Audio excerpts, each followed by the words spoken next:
Bienvenidos a su canal CFA en español by Money Labs. En el video de hoy vamos a revisar las distintas formas de medir las tasas de interés. Revisaremos los siguientes objetivos de aprendizaje alineados con el currículo del CFA. Vamos a calcular e interpretar distintas medidas de retorno. Vamos a entender cuándo usar cada medida para así evitar los errores comunes de interpretación. Primero vamos a definir el retorno total. El retorno total de un activo tiene dos posibles componentes: el ingreso periódico, como dividendos o intereses, y la ganancia o pérdida de capital. Es importante mencionar que algunos activos solo tienen uno de los dos. Algunos activos solo generan ingreso, como las anualidades en el contexto de pensiones, otros solo ganancia de capital, como los bonos cupón cero, y otros ambas, como las acciones que pagan dividendo. Por eso el concepto de retorno debe adaptarse al tipo de activo que estamos analizando. Los retornos pueden medirse en un solo periodo o en múltiples periodos. Cuando hay más de un periodo, el método de cálculo va a importar, y vamos a dedicar gran parte de este video a revisar las distintas métricas y su aplicación. Vamos a empezar con el concepto de Holding Period Return, que incorpora el cambio en el precio y cualquier ingreso recibido durante el periodo. Es la fórmula más básica para medir el retorno y funciona para periodos desde muy cortos hasta multianuales. La fórmula para calcularlo, por lo tanto, consiste en restar el precio inicial al precio final, sumar cualquier ingreso que se haya obtenido durante el periodo y dividir entre el precio inicial. Vamos a revisar un ejemplo en el que vamos a asumir un activo que se compra en 100 pesos, se vende en 105 y a lo largo del periodo registra un ingreso de 2. Para calcular el retorno total, restaremos el precio inicial de 100 al precio de venta de 105, sumamos los dos de intereses y dividiremos entre el precio inicial de 100, para un resultado de 7%. En el caso de retornos multiperiodo, lo que más vale la pena recordar es que cuando analizamos varios periodos, los retornos no se suman, se componen. De esta forma reflejan un crecimiento acumulado. La fórmula para calcular retornos multiperiodo consiste en multiplicar 1 más la tasa de interés del primer periodo por 1 más la tasa de interés del segundo periodo y así sucesivamente hasta el último periodo. Al finalizar vamos a restar 1 para convertir a términos porcentuales.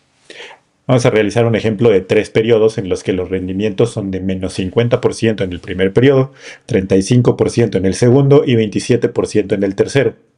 Aplicando la fórmula tendríamos que multiplicar 1 menos 0.5 por 1 más 0.35 por 1 más 0.27 y al final restar 1 para un resultado final de 14.275% negativo. En finanzas nos enfrentamos a múltiples activos, múltiples periodos, múltiples fuentes de ingreso, por lo que las métricas que hasta ahora hemos revisado, es decir, el rendimiento acumulado y el Holding Period Return, tienen limitaciones cuando de comparar se trata. Es aquí cuando el cálculo de rendimientos promedio se vuelve relevante. En este video vamos a revisar 3 tipos distintos de promedio: la media aritmética, la media geométrica y la media armónica. La media aritmética es el promedio simple de los retornos, por lo que para calcularla necesitamos sumar los rendimientos de cada uno de los periodos y dividir entre el número total de periodos. Es una métrica fácil de calcular y útil cuando la base de cada periodo es la misma. Sin embargo, no incorpora el efecto de la capitalización, por lo que puede sobreestimar el retorno real. La media geométrica, por su parte, sí incorpora el efecto del rendimiento compuesto, por lo que refleja el crecimiento real de una inversión a lo largo del tiempo. Por lo mismo, para calcularlo requerimos de una fórmula que refleje rendimientos acumulados. En este caso, la multiplicación de la secuencia de rendimientos. Al final, obtenemos la raíz a la n periodos y restamos 1 para presentar el resultado en términos de crecimiento promedio por periodo.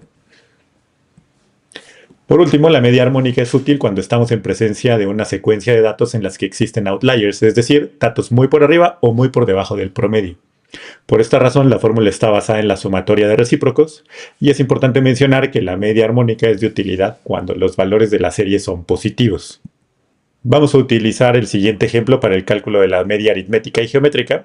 Es el mismo ejemplo que ya utilizamos, en el que asumimos un activo con retornos de menos 50% en el primer periodo, 35% en el segundo y 27% en el tercero.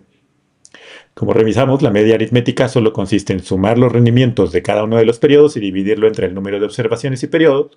De esta forma, el rendimiento promedio de nuestro ejemplo va a ser de 4%. Para calcular la media geométrica vamos a obtener la raíz cúbica, puesto que son 3 periodos, de la multiplicación de la secuencia de rendimientos, es decir, 1 menos 0.5 por 1.35 por 1.27. Al final restamos 1 para convertir a porcentaje promedio para un resultado de menos 5%. Y aquí vale la pena que nos detengamos a explicar las diferencias. Si tomamos los retornos, menos 50 más 35 y más 27%, y simplemente los promediamos, la media aritmética es 4%. Eso ocurre porque la media aritmética trata a cada periodo como si fuera independiente y con el mismo capital base. Pero en la realidad los retornos se van aplicando sobre un capital que cambia con el tiempo. Después de una caída de 50%, el capital se reduce a la mitad. Los retornos positivos posteriores se aplican sobre una base más pequeña. Este es el efecto del retorno compuesto, que la media geométrica sí captura. Cuando incorporamos este efecto, vemos que el crecimiento real del capital es negativo, alrededor de menos 5%. Por eso la media aritmética puede verse positiva, mientras que la media geométrica refleja correctamente que el valor final cayó. En pocas palabras, la media aritmética promedia retornos, la media geométrica mide crecimiento. Dado que la media armónica pierde utilidad ante la presencia de datos negativos, vamos a utilizar otro ejemplo para calcularla. En este caso vamos a utilizar una secuencia de 4 razones de precio-utilidad o Price to Earnings Ratios. Y el ejemplo no lo especifica, pero podemos imaginarnos que es una secuencia histórica de Price to Earnings de una compañía o el Price to Earnings Ratio de 4 compañías en una misma industria, y que requerimos de conocer una medida central que nos permita conocer el comportamiento promedio. Notamos, sin embargo, que hay un outlier, el 42, por lo cual decidimos calcular la media armónica, que consiste, como vimos, en sumar los recíprocos de la serie de datos y vamos a dividir el número de observaciones, en este caso 4, entre el resultado de la sumatoria de recíprocos, para un resultado de 17.94. Si calculáramos la media aritmética, el resultado sería de 21.8, porque da una mayor representatividad al valor extremo de 42. Este diagrama nos va a explicar qué promedio deberíamos de calcular. Es importante recordar que cuando queremos considerar el efecto del rendimiento compuesto, utilizamos la media geométrica y si existen valores extremos, utilizamos la media armónica.